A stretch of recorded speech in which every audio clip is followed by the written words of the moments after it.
തിരുവചന സന്ദേശങ്ങൾ ശ്രവിക്കുന്നതിനായി ഭാഗ്യവചനധാര ഇന്ന് തന്നെ സബ്സ്ക്രൈബ് ചെയ്യുക. ദൈവം നിങ്ങളെ അനുഗ്രഹിക്കട്ടെ. പ്രിയേക ദൈവത്തിന്റെ വലിയ തിരുനാമത്തിന് മഹത്വമുണ്ടായിരിക്കട്ടെ. ഭാഗ്യവചനധാര ശ്രവിക്കുന്ന ഏവർക്കും കർത്താവായ യേശു ക്രിസ്തുവിന്റെ ധന്യനാമത്തിൽ സ്നേഹവന്ദനം.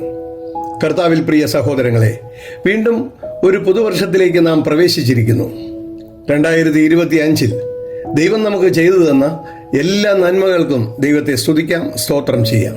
കഴിഞ്ഞ കാലങ്ങളിൽ നമുക്ക് വരാമായിരുന്ന എല്ലാ രോഗങ്ങളിൽ നിന്നും, അപകടങ്ങളിൽ നിന്നും, ആപത്തുകളിൽ നിന്നും കാത്തു സംരക്ഷിച്ച് 2026 എന്ന പുതുവത്സരം കാണുവാൻ അനുഗ്രഹിച്ച ദൈവത്തെ സ്തുതിക്കാം, സ്തോത്രം ചെയ്യാം.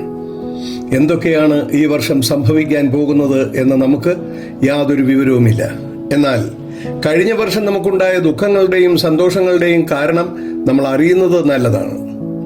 നമ്മൾ അറിഞ്ഞോ അറിയാതെയോ ദൈവത്തിന്റെ ഇഷ്ടമനുസരിച്ച് ജീവിക്കാഞ്ഞത് കൊണ്ടും, ദൈവ ഇഷ്ടം എന്താണെന്ന് അറിയാഞ്ഞതുകൊണ്ടും, നല്ല നിർദ്ദേശങ്ങൾ സ്വീകരിക്കാഞ്ഞതുകൊണ്ടും, നമ്മുടെ അറിവില്ലായ്മ കൊണ്ടും, കണക്കുകൂട്ടലുകൾ ശരിയാകാഞ്ഞതുകൊണ്ടുമാണ് കഴിഞ്ഞ കാലയളവിൽ നമുക്ക് കഷ്ടതകളും നഷ്ടങ്ങളും സങ്കടങ്ങളും ദുഃഖങ്ങളും നിരാശകളും പരാജയങ്ങളും എല്ലാം ഉണ്ടായത് എന്ന് നാം അറിയണം.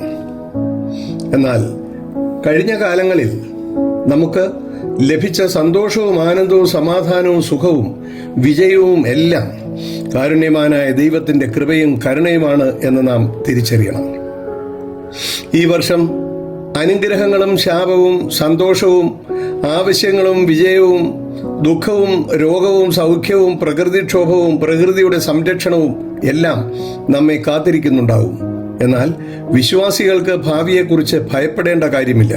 കാരണം നമ്മുടെ സ്വർഗീയ പിതാവിന്റെ കാവലും കരുതലും എല്ലായ്പ്പോഴും ദൈവമക്കൾക്ക് ലഭിച്ചുകൊണ്ടിരിക്കുന്നു എന്ന് നമ്മൾ അറിയണം.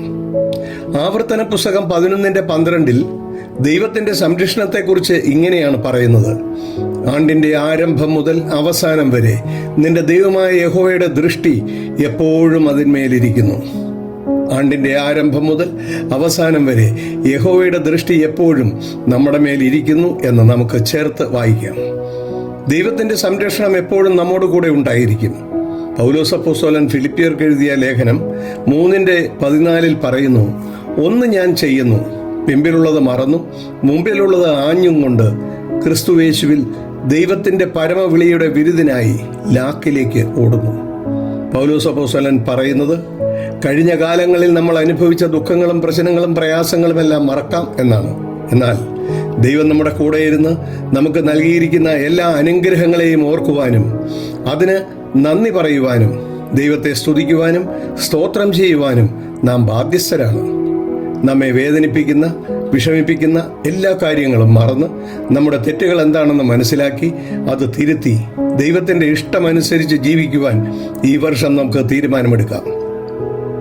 ഉന്മേഷത്തോടും ഉത്സാഹത്തോടും പ്രത്യാശയോടും പ്രതീക്ഷയോടും കൂടി മുന്നോട്ടുള്ള യാത്രയിൽ നമുക്ക് ദൈവത്തെ നോക്കി ഈ വർഷം യാത്ര ആരംഭിക്കാം.